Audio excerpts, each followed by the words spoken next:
കുട്ടികൾ വീട്ടിൽ ഇരിക്കണമെന്നുണ്ടെങ്കിൽ സ്കൂളിൽ വിട്ടുവിടാം. അതുകൊണ്ടാണ് നമ്മൾ മനസ്സിലാക്കേണ്ടത്. കൃഷിക്കാരുടെ യുക്തിക്കകത്ത് നിന്നുകൊണ്ട് നമ്മൾ സംസാരിക്കുന്നതുകൊണ്ടാണ് പുതിയ സംവിധാനങ്ങൾ ഉണ്ടാക്കി ഈ അമ്മയും അച്ഛന്മാരും ഒക്കെ വേറെ രീതിയിൽ ജീവിക്കുന്നതിന് പഠിപ്പിക്കുന്നതിന് പകരം അമ്മയും അച്ഛന്മാരെയും മക്കൾ നോക്കുമെന്ന് പറഞ്ഞ് പണ്ട് തൊട്ട് പഠിപ്പിക്കുന്ന ഈ കൃഷിക്കാരാണെങ്കിൽ അവർ തന്നെ അവരുടെ കാര്യം തന്നെയാണ് മക്കളെ പഠിപ്പിച്ചിരുന്നത്. അവരുടെ സ്വത്തിൽ തന്നെയായിരുന്നു പണിയെടുത്തിരുന്നത്. മക്കളെ സ്കൂളിൽ വിട്ടിട്ട് എഞ്ചിനീയറിംഗ് പഠിച്ചിട്ട് അല്ലെങ്കിൽ ഡോക്ടറായിട്ടോ അല്ലെങ്കിൽ ഒരു വക്കീലായിട്ട് അവരെങ്ങനെ വീട്ടിൽ പ്രാക്ടീസ് ചെയ്യൂ? ഇതൊക്കെ ആൾക്കാർക്ക് ഒരു ഐഡിയ ഇല്ലാതെ പറയുന്നെന്നുള്ളതേ ഉള്ളൂ. ഈ ഷിഫ്റ്റ് ഭൂമി മുഴുവൻ ഉള്ളതാണെന്ന് അറിയേണ്ടതുണ്ട്. നഗരവൽക്കരണം വരിക, വ്യവസായം വരിക, കൃഷി കുടുംബങ്ങൾ തകർന്നു പോകും. അതൊന്നും ആർക്കും പരിഹരിക്കാനും നിൽക്കുന്ന സ്ഥലമൊന്നുമല്ല.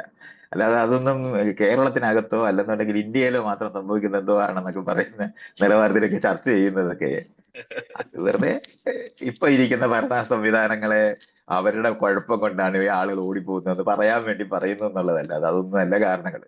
ജപ്പാനിലെ ആള് കുറഞ്ഞത് ഇവിടുത്തെ എന്താണ് ഇടതുപക്ഷ ഗവൺമെന്റ് ഭരിച്ചിട്ടാണ്. ഒരിക്കലല്ല. നമ്മളിതൊക്കെ നഗരങ്ങളിനകത്തും പക്ഷേ മക്കള് മഹേന്ദ്ര, കുറയും. അതിന്റെ അകത്തൊരു കാര്യം കൂടെ ഉണ്ട്. കാരണം അവർക്ക് സന്ധ്യയായാൽ സന്തോഷ് ജോർജ് കുളങ്ങര പറഞ്ഞതുപോലെ രണ്ടെണ്ണം അടിക്കുകയും ഒന്ന് എന്റർടൈൻ ചെയ്യാനുള്ള ഒരു അവസരം നിഷേധിക്കപ്പെടുന്നുണ്ട്. അതില്ലെന്ന് പറയാൻ പറ്റത്തില്ല നമ്മുടെ ഞാനിപ്പോ നാട്ടിൽ. ആ ആ നിഷേധിക്കപ്പെടുന്ന സാധനമൊന്നും ആരെങ്കിലും ചെയ്യുന്നതുകൊണ്ടല്ല. നിങ്ങൾ കാറ് മേടിച്ചു കഴിഞ്ഞാൽ കാളവണ്ടി നിലനിർത്താൻ പറ്റുമെന്ന് വിചാരിക്കരുതെന്ന് മനസ്സിലാക്കുന്നവരെ അറിയണം. അല്ലാതെ കാളവണ്ടിയാണ് ഞങ്ങളുടെ വാഹനം, ഞങ്ങൾ അതെല്ലാം പണ്ടേ തൊട്ടേ ഇവിടെ ചെയ്തുകൊണ്ടിരുന്നതാണെന്ന് പറഞ്ഞാൽ കാറ് വന്നാൽ പോവും അത്. കാളവണ്ടി അവസാനം റോഡിൽ ഇറക്കാൻ സമ്മതിക്കത്തുമില്ല, കാരണം ട്രാഫിക് ജാം ഉണ്ടാക്കും. ഇതുപോലുള്ള പ്രശ്നങ്ങൾ ജീവിതത്തിനകത്ത് വരുന്നത് ലോകം മാറിപ്പോകുന്നതുകൊണ്ടാണെന്ന് നമ്മളാണ് അറിയേണ്ടത്. അല്ലാതെ അതിനെപ്പറ്റി ഇത്തരത്തിലുള്ള ആരോ ചെയ്തു ആരോ എന്തോ ചെയ്യാത്തത് കൊണ്ട് സംഭവിക്കുന്നതാണെന്നൊക്കെ തിരിതിരിക്കാതിരുന്നാൽ മതി. നമ്മൾ അവിടെ അല്ല, ഏറ്റവും കൂടുതൽ ഇൻവെസ്റ്റ് ചെയ്തത് എവിടെയാണ്? നമ്മൾ കഴിഞ്ഞ ഒരു 50 വർഷം ഒന്ന് വെറുതെ നോക്കിയാൽ മതി. സകല സ്കൂളിന് എല്ലാ വില്ലേജിലും സ്കൂൾ ഉണ്ടാക്കി. എല്ലാ എന്താണ് ഈ വില്ലേജിനകത്ത് ലൈബ്രറി ഉണ്ടാക്കി. ആളുകളെല്ലാം എന്നാൽ കുലത്തൊഴിലിനകത്ത് ഏർപ്പെട്ടിരുന്നവരെ പോലും അത് തെറ്റാണ്, കാരണം അവര് ബാലവേലയാണ്, അവരെല്ലാവരും സ്കൂളിൽ പോകണമെന്ന് നിർബന്ധിച്ച് എല്ലാവരും സ്കൂളിൽ വിട്ട് സ്കൂളിൽ പഠിപ്പിച്ചു കഴിഞ്ഞാൽ പിന്നെ അവര് തിരിച്ചു വീട്ടിൽ എങ്ങനെ പോകും? എല്ലാരും ജോലി കിട്ടുന്നിടത്തേക്ക് പോകുക. അല്ലാതെ വരും അക്ഷരം പഠിപ്പിച്ചു കഴിഞ്ഞാൽ അവരെങ്ങനെയാണ് ഈ തരത്തിലുള്ള പണികൾ പഠിക്കുന്നത്? ഇനി അതിനകത്ത് ഒരു റിസർച്ച് നടത്തുവോ? അതൊന്നും നടക്കത്തില്ല. പിന്നെ പഠിച്ചതിനെ തുടർച്ചയിലല്ലേ ജീവിക്കാൻ പറ്റത്തുള്ളൂ. ഈ പറയുന്ന പക്ഷേ ഷിഫ്റ്റ് ലോകത്ത് വരും. അപ്പൊ നമ്മുടെ നാട്ടിൽ ഏറ്റവും കൂടുതൽ ക്ലർക്കന്മാരും ഈ നിങ്ങൾ ഈ പറയുന്ന നേഴ്സുമാർ ഇതെല്ലാം ഉണ്ടായത് എങ്ങനെയാണ്? വിദ്യാസമ്പന്നരാകുക എന്ന് പറയുന്നത് ജോബ് ഓപ്പർച്യൂണിറ്റി വെച്ച് നോക്കിയിട്ടാണ് ചെയ്തിട്ടുള്ളത്. അപ്പൊ മുഴുവൻ പേര് എവിടൊക്കെയാണോ ജോലി കിട്ടുന്നിടത്തേക്ക് അങ്ങ് പോകും. അവിടെയാണ് തീർച്ചയായും. പക്ഷെ ഇൻവെസ്റ്റ് ഇന്ന് ചെയ്യേണ്ടത്. ഇന്ന് നമ്മുടെ സമൂഹത്തിൽ വീണ്ടും മാധ്യമങ്ങള്, കാരണം ഒരു ആദിവാസി കുട്ടിക്ക് റാങ്ക് കിട്ടിയാൽ അത് ഘോഷിക്കപ്പെടുന്നുണ്ട്. കാരണം അങ്ങനെ ഘോഷിക്കപ്പെടേണ്ട ഒരു വ്യക്തിയാണോ ഒരു ആദിവാസിക്ക് അല്ലെങ്കിൽ ഒരു അല്ല, താഴ്ന്ന അത് തന്നെ ജാതിക്കാരനോ? അതെങ്ങനെ ഇയാൾ ആ വാക്ക് ഉപയോഗിക്കേണ്ടി വരുന്നില്ലേ? അല്ല, താഴ്ന്ന ജാതിയെന്നോ ആദിവാസി എന്നൊക്കെ. അങ്ങനെ അങ്ങനെ അങ്ങനെ ആദിവാസി ഒരു വ്യക്തിക്ക് കിട്ടിയെന്ന് മാധ്യമങ്ങള് പ്രോത്സാഹിപ്പിച്ച് ബൂസ്റ്റ് ചെയ്ത് അത് കാണിക്കുന്നു. അതിന്റെ തന്നെ ആവശ്യമുണ്ടോ? ഞാൻ പറഞ്ഞ അത് ഉണ്ടോ ഇല്ലയോ എന്നുള്ളതല്ല. നമ്മുടെ നാട്ടിൽ താഴ്ന്ന ജാതിക്കാരും ആദിവാസികളും ഉണ്ടെന്ന് നമ്മളെല്ലാരും മനസ്സിലാക്കുന്നുണ്ടല്ലോ. അത് തന്നെയാണ്, പൗരന്മാരാണെന്ന് ആരും കാണുന്നില്ലല്ലോ. അപ്പൊ ആ അത് ഡിവിഷനും സാധനം തുടരുന്നു എന്നുള്ളതാണ് നമ്മൾ മനസ്സിലാക്കേണ്ടത്. നമ്മൾ ആളുകളെ ഐഡന്റിഫൈ ചെയ്യുന്നത് ഇപ്പോഴും ഈ അഗ്രികൾച്ചർ സൊസൈറ്റിക്കകത്തുള്ള ഘടനാപരമായിട്ടുള്ള മേല് കീഴിലുള്ള സാധനങ്ങൾ വെച്ചിട്ടാണ് ഇന്ന് നമ്മൾ സംസാരിച്ചുകൊണ്ടിരിക്കുന്നത്. അല്ലാതെ നമ്മൾ ഡോക്ടർ എഞ്ചിനീയർ എന്ന് പറഞ്ഞ വാക്ക് മാത്രമേ രണ്ടെണ്ണം തമ്മിൽ ചേർക്കത്തുള്ളൂ. ഡോക്ടർ എഞ്ചിനീയർ അത് കഴിഞ്ഞാൽ IT-കാരനെ വേറെ പറയേണ്ടി വരും. ഇതിന്റെ കൂട്ടത്തിൽ കൂട്ടാകുന്നില്ല. അപ്പൊ നമ്മള് ഇപ്പോഴും നമ്മുടെ കാറ്റഗറീസ് എന്ന് പറയുന്നത്, ജാതിയും മതവും എന്ന് പറയുന്നത് അഗ്രികൾച്ചർ സമൂഹത്തിന്റെ പ്രോഡക്റ്റുകളാണ്. അങ്ങനെയാണ് അത് മനസ്സിലാക്കേണ്ടത്. കാർഷിക സമൂഹത്തിന്റെ പ്രോഡക്റ്റ് ആണ് അതല്ല, അതിന്റെ ഘടനയാണത്, അതിന്റെ സിസ്റ്റമാണ്. അതിനകത്തേക്കാണ് നമ്മൾ ഈ പറയുന്ന വിദ്യാസമ്പന്നത കൊണ്ടുണ്ടാകുന്ന വ്യത്യാസങ്ങൾ എന്ന് പറഞ്ഞാൽ, അപ്പൊ നമ്മൾ NGO, നോൺ ഗസറ്റഡ് ഓഫീസേഴ്സ് എന്ന് പറയുന്ന സംഘം, അതുപോലെ തന്നെ ഗസറ്റഡ് ഓഫീസേഴ്സ്, ഇത്തരത്തിലുള്ള സിസ്റ്റങ്ങളാണ് അതിനകത്ത് വരുന്നത്. ഈ സിസ്റ്റങ്ങളല്ലാതെ പൗരരും എന്താണ് ഭരണ വ്യവസ്ഥ എന്ന് പറയുന്നതിന് പകരം സർവീസ് സെന്റേഴ്സ് ആയിട്ട് നമ്മൾ മാറ്റിയെടുക്കേണ്ടതിന് സിസ്റ്റം ചേഞ്ചസ് ഉണ്ടാക്കണം എന്നുള്ളതാണ് ഞാൻ ഈ പറയുന്നത്. അത് നമുക്ക് എവിടെങ്കിലും മോഡൽ ലോകത്തിരിപ്പില്ല. ആളുകൾ എപ്പോഴും മേടിക്കുന്ന എല്ലാ സാധനവും നമ്മൾ കാർ മേടിക്കുന്ന പോലെ അമേരിക്കയിൽ നിന്ന് കാർ മേടിക്കുന്നത് പോലെ യൂറോപ്പിൽ നിന്ന് ജനാധിപത്യം ഇങ്ങനെ ഇറക്കുമതി ചെയ്യാൻ പറ്റുമെന്ന് നമ്മൾ തെറ്റിദ്ധരിക്കുന്നതുകൊണ്ടാണ്. അങ്ങനെയല്ല. ജനാധിപത്യം എന്ന് പറയുന്ന ഒരു പുതിയ സംവിധാനമാണ്. ലോക വ്യാപകമായ രാജഭരണം നിന്നിരുന്ന സ്ഥലങ്ങളാണ്. അതിന്റെ വാല്യൂസ് ആണ് നിൽക്കുന്നത്. അതിന്റെ ഐഡിയോളജിയാണ് മതങ്ങൾ. അപ്പം ആളുകളെ നിയന്ത്രിച്ച് ഒരു ശക്തിക്ക് കീഴടങ്ങി അതിന്റെ റെപ്രസെന്റേറ്റീവ് ആയിട്ട് രാജാവിരിക്കുക. ഇന്ന് നമ്മൾ ആ ജനപ്രതിനിധി അവിടെ കയറി രാജാവിന് പകരം ഇരിക്കുക. ഇതാണ് ചെയ്തുകൊണ്ടിരിക്കുന്നത്. അപ്പം ആ ഹെയറാർക്കിക്കൽ ബോധത്തിനകത്താണ് നമ്മൾ ലോകത്തിനെ കാണുകയും എടുക്കുകയും ചെയ്യുന്നത്. ഇതിന് പകരം കളക്ടിവിറ്റിയുടെ ലോകങ്ങൾ ഉണ്ടാക്കേണ്ട, അതിന്റെ സിസ്റ്റങ്ങൾ ഉണ്ടാക്കേണ്ടതുണ്ട്. അത് ഇതുവരെ നമുക്ക് കഴിഞ്ഞിട്ടില്ല. ആരുടെയെങ്കിലും വ്യക്തിഗതമായ ഒരു പ്രശ്നമൊന്നുമല്ല. ലോകത്തൊന്നും എടുത്ത് ഇങ്ങോട്ട് വെക്കാനൊക്കത്തില്ല. ഇത് ക്ലാസ് റൂം അഴിച്ചു പണിയുന്നിടം തൊട്ട് തുടങ്ങേണ്ട ഫലങ്ങളാണ്. എന്താണ് ഈ പഠിപ്പിക്കേണ്ടത്? ഇപ്പോഴും നമ്മൾ ഈ ഹെയറാർക്കിക്കൽ സിസ്റ്റത്തിന് അനുസരിച്ചിട്ട് ജോലി ചെയ്യുന്നവരെ ഉത്പാദിപ്പിക്കുന്ന ഇടമായിട്ട് മാത്രമാണ് സ്കൂളുകൾ നിൽക്കുന്നത്. അതുകൊണ്ടാണ് നമ്മൾ അവിടെ നിന്ന് വീണ്ടും വീണ്ടും അപ്പോഴാണ് ഈ ബ്രിട്ടീഷുകാർ പറഞ്ഞിട്ടുണ്ട് രാഷ്ട്രീയം പാടില്ല. കാരണം അവർക്ക് എതിരായിട്ട് ചിന്തിക്കുന്നവർ സ്കൂളിൽ നിന്ന് ഉണ്ടാകരുതെന്ന് അറിയണം അവർക്ക്. അതുകൊണ്ടാണ് അവർ പറഞ്ഞത് രാഷ്ട്രീയം പാടില്ലെന്ന്. നമ്മൾ അത് തന്നെ ഇപ്പോഴും പറഞ്ഞുകൊണ്ടിരിക്കും. പൗരന്മാർ രാഷ്ട്രീയക്കാരാണെന്നുള്ള കാര്യം നമുക്ക് ഇതുവരെ മനസ്സിലായിട്ടില്ല. അതുപോലെ അവരുപേക്ഷിച്ചു പോയ സാർവിളി നമ്മൾ ഇപ്പോഴും നിർത്തലാക്കിയിട്ടില്ല. പക്ഷെ കേരളത്തിൽ ഒരു പഞ്ചായത്ത് മാത്രമേ ഇപ്പോഴും നിർത്തലാക്കിയിട്ടുള്ളൂ. ഞാനീ പറയുന്നത് സർവിളി അമേരിക്കയിലും ഇംഗ്ലണ്ടിലും അവരുണ്ടാക്കിയവര് എന്നേ നിർത്തിയിട്ടുണ്ട്. കാരണം അവര് ജനാധിപത്യം ഉണ്ടാക്കിയെടുക്കാൻ അവരെ ശ്രമിച്ചുകൊണ്ടിരിക്കുകയാണ്. എന്ന് പറയുമ്പോൾ അവരെല്ലാരും വിജയിച്ചിരിക്കുകയാണോ എന്നുള്ള അർത്ഥമുണ്ടോ? അതല്ല. അമേരിക്കയിലും ഇംഗ്ലണ്ടിലും ഒക്കെ ജനാധിപത്യം ഏറ്റവും കുറവുള്ള രാജ്യമാണ് യൂറോപ്യൻ കൺട്രികളിൽ. ആ സ്കാൻഡിനേവിയൻ രാജ്യങ്ങളിലോട്ട് പോകുമ്പോഴാണ് നമുക്ക് പ്രസിഡന്റിന് മുമ്പില് കാറും ഒക്കെ ഓടിക്കുന്ന ഇല്ലാത്തത് കാണാനൊക്കത്തില്ല. അമേരിക്കയിലെ പ്രസിഡന്റ് ആണെങ്കിൽ രാജാവാണ്. അതുകൊണ്ട് നമ്മൾ തെറ്റിദ്ധരിക്കുന്നുണ്ട് അമേരിക്കയിൽ ജനാധിപത്യം ഉണ്ടെന്നുള്ള തിരിച്ചറിയാനൊന്നും നമുക്ക് പാടില്ല. പ്രതിലും പുറകിലും 5 വർഷം 4 വർഷം ആയാലും ഭയങ്കര രാജാവിനെ പോലെ. ഇപ്പൊ ട്രംപിനെതിരെ ഇവിടുത്തെ വലിയ മുദ്രാവാക്യമാണ് കിങ് ആകരുതെന്നൊക്കെ പറഞ്ഞിട്ട്. കാരണം ആൾക്കാർ തിരിച്ചറിയുന്നുണ്ട് ഈ പ്രശ്നം. അപ്പൊ അതുകൊണ്ട് ഈ രാജ്യങ്ങളിൽ നിന്ന് ജനാധിപത്യം ഇറക്കുമതി ചെയ്യാൻ പറ്റുമെന്നുള്ള നിലവാരത്തിൽ ആലോചിക്കരുത്. കാരണം അതാത് സ്ഥലത്തിന് ആവശ്യമായിട്ടുള്ള ക്രമീകരണങ്ങളും സിസ്റ്റങ്ങളും ഡെവലപ്പ് ചെയ്യേണ്ടതുണ്ട്. കേരളം ശരിക്കും പറഞ്ഞാൽ ജനാധിപത്യത്തിന് വളരെ പരുവപ്പെട്ട ഒരു പ്രദേശമാണ്. പക്ഷെ ഇന്ത്യൻ യൂണിയൻ എന്ന് പറയുന്നതിനകത്താണ് ഇപ്പോഴും നിൽക്കുന്നത്. ഇന്ത്യൻ യൂണിയൻ എന്ന് പറയുന്നത് ശരിക്കും പറഞ്ഞാൽ ബ്രിട്ടീഷുകാർക്ക് പകരം ഭരിക്കുന്ന സ്ഥലമാണത്. ഒരു വ്യത്യാസമില്ല. വടക്കേ ഇന്ത്യക്കാര് ഭരിക്കുന്ന ഒരു രാജ്യമാണത്. അതുകൊണ്ട് എന്ത് പറ്റി?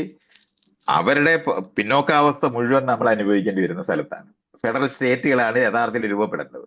അതിന് നമ്മൾ യൂണിയൻ ഗവൺമെന്റ് എന്ന് പറഞ്ഞിട്ട് ഇവർ തമ്മിൽ ചേർന്ന് നിൽക്കുന്നതിന് പിരിഞ്ഞു പോകാൻ അവകാശമില്ലാത്ത രാജ്യങ്ങളാണ് ഉണ്ടാക്കി കളഞ്ഞത്. ഇതൊക്കെ നമുക്ക് അമെൻമെന്റ് ചെയ്യേണ്ട സാധനങ്ങളാണ്. പിരിഞ്ഞു പോകാൻ അവകാശം വേണം. അപ്പം നമ്മൾ സ്വന്തം ഇഷ്ടപ്രകാരമാണ് ചേർന്ന് നിൽക്കുന്നത്.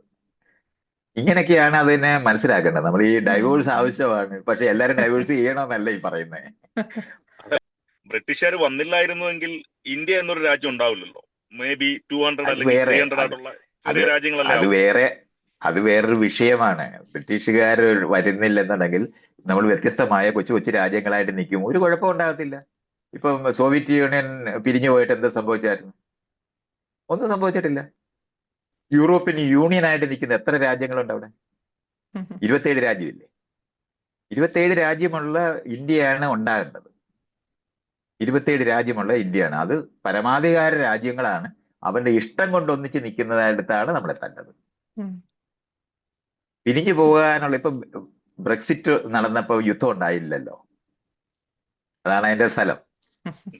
ബ്രെക്സിറ്റ് ഉണ്ടാകുമ്പോ യുദ്ധം ഉണ്ടാകണ്ടേ? പണ്ടാണെങ്കിൽ യുദ്ധം ഉണ്ടായേനെ.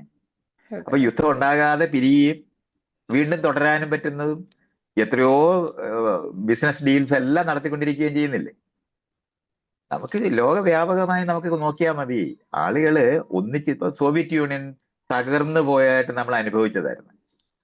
പക്ഷെ യുദ്ധം ഉണ്ടായതെപ്പോഴാ? ആ അമേരിക്കക്കാരൻ നാറ്റോയും കൊണ്ട് എഴുന്നള്ളിച്ച് വന്ന് ഈ സെലൻസ്കിയെ കൊണ്ട് ഇത് ജയിച്ച വഴിയല്ലേ യുദ്ധം ഉണ്ടായത്. അതുവരെ ഒരു യുദ്ധം ഉണ്ടാകാതെ ഒരു 10-15 വർഷം പോയില്ലേ? ഇതൊക്കെ നമ്മൾ മനസ്സിലാക്കാനുള്ളത്.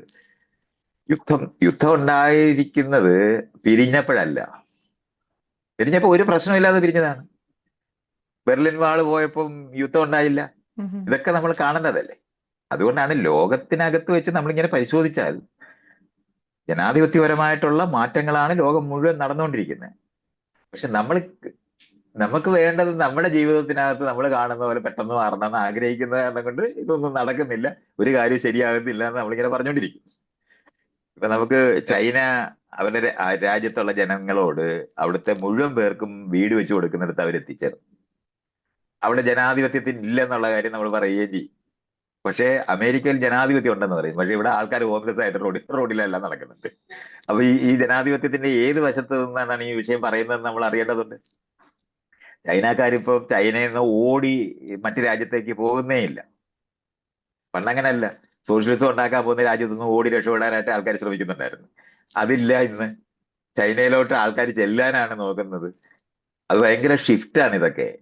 അപ്പം അവരുടെ ആ പ്രോസസ്സ്, അവിടുത്തെ കൗണ്ടികൾ എങ്ങനെയാണ് പ്രവർത്തിക്കുന്നത്, അവിടുത്തെ മേയർമാർ വർക്ക് ചെയ്യുന്നത് എങ്ങനെയാണ്, ഇതൊക്കെ നമ്മൾ പഠിക്കേണ്ടതാണ്. എന്താണ് അവിടെ സംഭവിച്ചത്? നമ്മുടെ അത്രയും ജനസംഖ്യയുള്ള ഒരു രാജ്യമാണ്. ആ ജനസംഖ്യയിലുള്ള ആൾക്കാർക്ക് ഇപ്പൊ കേരളം അതിദാരിദ്ര്യം അല്ലാത്ത സ്റ്റേറ്റ് ആണെന്ന് ഡിക്ലെയർ ചെയ്യാനായിട്ട് പോകുമ്പോൾ ഇത് ചൈനയ്ക്ക് ചെയ്യാൻ കഴിഞ്ഞു എന്നുള്ളതാണ് യാഥാർത്ഥ്യം. ഭയങ്കരമല്ലേ, മതങ്ങളില്ല, നമുക്ക് ആലോചിക്കാൻ പറ്റത്തില്ല. അവിടെ മതമില്ല, അല്ല, റിലീജിയൻ ഇല്ല. മതം അതൊരു പ്ലസ് പോയിന്റ് ആണ്. അല്ലല്ല, തെറ്റാണത്. റിലിജൻ ഇഷ്ടംപോലെ ഉണ്ട്, രഹസ്യമായിട്ട് വർക്ക് ചെയ്യുകയും ചെയ്യും. നമ്മള് താനേ പോകുന്നതല്ല അതൊന്നും. അത് പ്രാക്ടീസ് ചെയ്യാൻ അനുവദിക്കാതിരുന്നാൽ നിശബ്ദമായിരിക്കും, പക്ഷെ അണ്ടർഗ്രൗണ്ടിൽ വർക്ക് ചെയ്യും. അപ്പോഴാണ് നമ്മൾ അങ്ങനല്ല അത് വരേണ്ടതെന്ന് പറയുന്നത്. അപ്പം പക്ഷെ ചൈനക്കാരത് ചെയ്യുന്നുണ്ടാകാം. ചൈനക്കാർക്ക് ഇതുവരെയുള്ള രാജ്യങ്ങളിൽ നിന്ന് ഭിന്നമായിട്ട് അവർ ഈ സോഷ്യലിസ്റ്റ് എക്സ്പെരിമെന്റ്സ് നടത്തിയിരിക്കുന്നതിനെ പറ്റി അല്ലാത്തതിനെ പറ്റിയൊക്കെ ഉള്ള ധാരണകളൊക്കെ ഉള്ള ഒരു രാജ്യമായിട്ട് മാറിയിട്ടുണ്ട്. അത് മാത്രമല്ല, അതിന് ഇന്റർനെറ്റ് വന്നിട്ടുണ്ട്. ആ ഇന്റർനെറ്റിനകത്തൂടെ ഈ അമേരിക്കക്കാരുടെ സകല മര്യാദകളും നാട്ടുകാരെ പഠിപ്പിക്കുക എന്ന് പറയുന്നതാണ് ഇന്റർനെറ്റിലെ സ്വാതന്ത്ര്യം എന്നാണ് വെച്ചിരിക്കുന്നത്. ഗൂഗിളുകാരന് ഇഷ്ടമുള്ള പോലെ പെരുമാറിയാൽ സ്വാതന്ത്ര്യമുള്ള രാജ്യമാണെന്ന് അവർ ഡിക്ലെയർ ചെയ്യും. ഗൂഗിളുകാരനെ അടുപ്പിച്ചില്ലെങ്കിൽ അവിടെ സ്വാതന്ത്ര്യം ഇല്ലെന്ന് അവർ പറയുകയാണ്. അപ്പൊ അവരെന്ത് ചെയ്ത് ഇന്റർനെറ്റിനകത്ത് അവർക്ക് സ്വന്തം ലോകം ഉണ്ടാക്കി അവിടുത്തെ ജനങ്ങൾക്കൊക്കെ പരസ്പരം 140 കോടി ജനം ഉള്ളത് കാരണം കൊണ്ട് അവർക്ക് വലിയ കമ്പോളം പരസ്പരം അങ്ങോട്ടും ഇങ്ങോട്ടും സംസാരിക്കാൻ പറ്റുന്ന വലിയൊരു ലോകം അവരങ്ങ് ഉത്പാദിപ്പിച്ചു. അത് കാരണം കൊണ്ട് ഈ പടിഞ്ഞാറൻ നാട്ടുകാരുടെ എന്താണ് പ്രോപ്പഗൻഡയിൽ പെടാതിരിക്കാനായിട്ട് അവർക്ക് കഴിഞ്ഞു എന്നുള്ളതാണ്. ഇനി ഇപ്പൊ പ്രോപ്പഗൻഡയിൽ പെട്ടാലും പ്രശ്നമില്ലാത്തടത്തേക്കാണ് ചൈനക്കാർ നിൽക്കുന്നത്. പക്ഷെ പണ്ട് റഷ്യക്കാർക്ക് അങ്ങനെ അല്ലായിരുന്നു. റഷ്യക്കാർ അത്തരത്തിലുള്ള ഈ സോഷ്യലിസ്റ്റ് ആശയങ്ങൾ ഡെവലപ്പ് ചെയ്യുമ്പോൾ അത് മുഴുവൻ തകർത്ത് കളയുന്ന നിലവാരത്തിൽ ഇവിടുത്തെ മീഡിയ ഉപയോഗിച്ചിട്ട് അവർ തകർത്തിട്ടുണ്ട്, ടെലിവിഷനകത്തും ഒക്കെ കൂടെ. അപ്പൊ ഇന്നിപ്പം അത്തരത്തിലുള്ള മാറ്റം വരുത്താൻ കഴിയുന്ന സ്ഥലത്തേക്ക് നമ്മൾ എത്തിയിട്ടുണ്ട്. ഇന്റർനെറ്റ് എന്ന് പറയുന്നത് ഒരു ലെവലറാണ്. ആന്റണി, വേർ ആർ ദേർ, അവരെല്ലാരും എവിടാണ്? അങ്ങനെ ചോദ്യം നമ്മുടെ ആദ്യമായിട്ട് എൻട്രിക്കോ ഫെർമി എന്ന് പറയുന്ന ആസ്ട്രോഫിസിക്സ് ആണ് ആ ചോദ്യം ചോദിച്ചത്. നമ്മുടെ ഒബ്സർവബിൾ യൂണിവേഴ്സിനെ കുറിച്ച് പറയുകയാണെങ്കിൽ 1380 കോടി പ്രകാശ വർഷങ്ങളാണ്. അതിനപ്പുറത്തോട്ട് യൂണിവേഴ്സ് ഉണ്ടോ ഇല്ലയോ എന്ന് നമുക്കറിയില്ല. അതാണ് ഒബ്സർവബിൾ യൂണിവേഴ്സ് എന്ന് പറയുന്നത്. അപ്പോൾ നമ്മൾ മാത്രമേ ഇവിടെ ഉള്ളൂ എന്ന് വിശ്വസിക്കാൻ എനിക്ക് താല്പര്യമില്ല. കാരണം ആരെങ്കിലുമൊക്കെ ഉണ്ടാകാം. നമ്മുടെ ഡയമെൻഷൻ 3D ആണ്. മേ ബി മറ്റൊരു ഡയമെൻഷനിലുള്ള ടീം ഉണ്ടാകാം, ഇവിടെ വരുന്നുണ്ടാകാം, പോകുന്നുണ്ടാകാം. മൈത്രേനി ഇടയ്ക്ക് വേറെ സംസാരിക്കുന്നത് ഞാൻ കേട്ടിരുന്നു. എന്നാലും കുറച്ച് ആസ്ട്രോഫിസിക്സിലേക്ക് പോയാൽ കൊള്ളാവുന്നുണ്ട്. അതുകൊണ്ടാണ് ഒന്ന് ചോദിച്ചത്. മനസ്സിലായി. നമ്മളെ എല്ലാവരും ഹോണ്ട് ചെയ്യുന്ന ഒരു പ്രശ്നമാണ്. നമുക്ക് എല്ലാവർക്കും ആഗ്രഹമാണ് നമ്മൾ ഒറ്റയ്ക്കല്ല എന്ന് അറിയണമെന്ന് ആഗ്രഹമുള്ളവരാണ്. അതിനൊന്നും എനിക്കൊരു സംശയമൊന്നുമില്ല. പക്ഷേ നമ്മുടെ ഇതുവരെയുള്ള അറിവ് വെച്ചിട്ട് പരിശോധിച്ചാല് ഒരു ജീവൻ 2 തവണ ഉണ്ടായതായിട്ടുള്ള ഒരു തെളിവും ഭൂമിയിൽ തന്നെ ഇല്ല. അത് നമ്മൾ അറിയണം. ഒറ്റത്തവണയെ കണ്ട എല്ലാ ജീവനും പരസ്പരം ബന്ധമുള്ളവരാണ്. അപ്പം പരസ്പര ബന്ധം ഉണ്ടായത് പുറകോട്ട് പരിശോധിച്ചിട്ടാണ് നമ്മൾ ലൂക്ക എന്ന് പറഞ്ഞ കൺസെപ്റ്റ് കൊണ്ടുവരുന്നത്. ലാസ്റ്റ് യൂണിവേഴ്സൽ കോമൺ ആൻസിസ്റ്റർ എന്ന് പറയുന്നത് ഒരൊറ്റ സെല്ല് ഒരു ജീവനുള്ളതായിട്ടല്ലാതെ 2 തവണ ജീവനുള്ളതായിട്ട് നമുക്ക് ഒരു തെളിവുമില്ല ഭൂമിയിൽ. ഇടയ്ക്ക് എന്താണ് ISRO ചെയർമാൻ പറയുന്നത് പലതവണ ജീവൻ ഉണ്ടായി എന്നൊക്കെ പറയുന്നുണ്ട്. അയാൾ എന്തായാലും ബയോളജി പഠിച്ചിട്ടില്ലെന്ന് മനസ്സിലായി. അങ്ങനെ സംഭവിച്ചിട്ടേ ഇല്ല. ഒറ്റ തവണ. അതാണ് എവല്യൂഷനകത്ത് ഏറ്റവും വലിയ കീ ആണ് ഒറ്റ ജീവനാണ് ഉണ്ടായത്, അത് ആയി മാറുക ചെയ്തത് എന്നുള്ളതാണ് നമ്മൾക്ക് കാണുന്നത്. കാരണം ഒന്നൊന്നിനോട് ബന്ധപ്പെട്ട് നമ്മൾ പരിശോധിച്ച് നോക്കും, അവസാനം ബാക്ടീരിയയിൽ വരെ നമ്മൾ എത്തിച്ചേരുകയും ആ ബാക്ടീരിയയ്ക്ക് അകത്ത് നമ്മൾ പരിശോധിക്കുമ്പോൾ ഒരു കോമൺ ആൻസിസ്റ്ററിൽ എത്തിച്ചേരുക എന്ന് പറയുന്നതാണ് ഇതുവരെ നമുക്കറിയുന്ന ജീവനെ പറ്റിയുള്ള അറിവ് മുഴുവൻ. ഒരു തവണ മാത്രം ഇത്രയും ജീവൻ ഉണ്ടാകാനുള്ള തെളിവുള്ള ഈ ഭൂമിയിൽ എന്തുകൊണ്ട് രണ്ട് തവണ ജീവൻ ഉണ്ടായില്ല എന്നുള്ളൊരു ചോദ്യം നമ്മുടെ മുന്നിലുണ്ട്. അതൊരു വൺ ടൈം സംഭവമാണ്. ഇപ്പൊ ബിഗ് ബാങ് എന്ന് നമ്മൾ പറയുന്നത് പോലെ ഒരു വൺ ടൈം സംഭവമാണോ എന്നൊരു സംശയം ഉണ്ടാക്കുന്ന ഒരു സ്ഥലമാണ് ഈ ഒരു ജീവനേ ഉള്ളൂ എന്ന് നമ്മൾ കാണുന്നത് വഴി ഉണ്ടായത്. ഇനി നമുക്ക് ചുരുങ്ങിയ പക്ഷം ഒരു ബാക്ടീരിയ എങ്കിലും നമുക്ക് വേറൊരു സോഴ്സിൽ നിന്ന്, മറ്റൊരു ഗൃഹത്തിൽ നിന്ന് കിട്ടണം. ഒരു തെളിവോടെ നമുക്കിത് യഥാർത്ഥത്തിൽ പറയണമെന്നുണ്ടെങ്കിൽ ജീവനെ കിട്ടേണ്ടതുണ്ട്. അങ്ങനെ കിട്ടാതെ പറ്റത്തില്ല. നമ്മളിപ്പോ മാർസിൽ പോയിട്ട് ഒരു ബാക്ടീരിയ കണ്ടുപിടിച്ചാലും പോരാതെ വരും ചിലപ്പോൾ.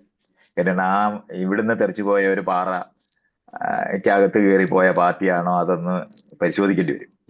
അതുകൊണ്ട് തൊട്ടടുത്ത ഗ്രഹങ്ങളിൽ കിട്ടിയാല് അതെങ്കിലും ഒരു തെളിവാണ്. പക്ഷെ അതിന്റെ ജനറ്റിക്സ് പരിശോധിച്ച് നോക്കുമ്പോൾ ഭൂമിയിലുള്ള ജനറ്റിക്സുമായിട്ട് സമാനത ഉണ്ടെങ്കിൽ ഇവിടുന്ന് പോയതാണെന്ന് കാണാൻ പറ്റും. അപ്പൊ അത് കാരണം കൊണ്ട് നമുക്ക് ശരിക്കും പറഞ്ഞാൽ ടോട്ടലി വ്യത്യസ്തമായ ജനിതകമുള്ള ഒരു ബാക്ടീരിയ എങ്കിലും നമുക്ക് കിട്ടണം, ഈ ഒരു തെളിവ് വേണമെങ്കിൽ. ബാക്കിയൊക്കെ നമ്മൾ സങ്കല്പിക്കാനേ പറ്റത്തുള്ളൂ.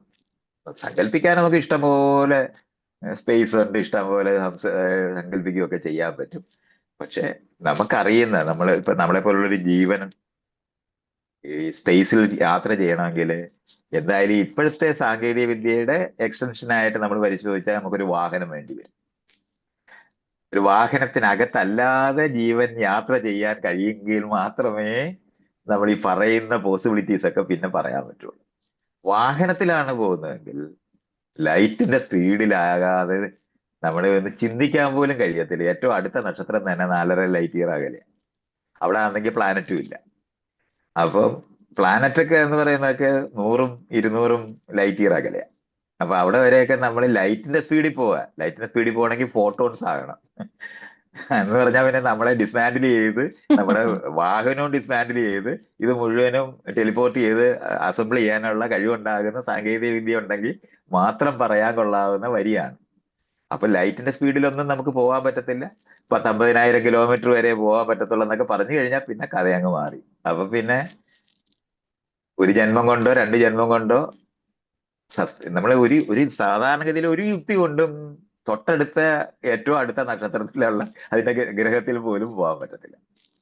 ഇതാണ് യാഥാർത്ഥ്യം. സെഞ്ചുറി അല്ല അപ്പൊ തീർച്ചയായും അത് കാരണം നമുക്ക് കൊണ്ട് നമ്മൾ ഈ പറയുന്ന മനുഷ്യർക്ക് ഇന്നറിയുന്ന ഒരു ഫിസിക്സും മനുഷ്യർക്കറിയുന്ന ഈ തരത്തിലുള്ള ഒരു സാധനവും കൊണ്ടും ഇവിടെ എവിടെങ്കിലും ഒരു ഗ്രഹത്തിലെ ഒരു ഒരു ബാക്ടീരിയയ്ക്ക് തന്നെ വണ്ടി കയറി വരാനുള്ള യാതൊരു സാധ്യതയില്ല.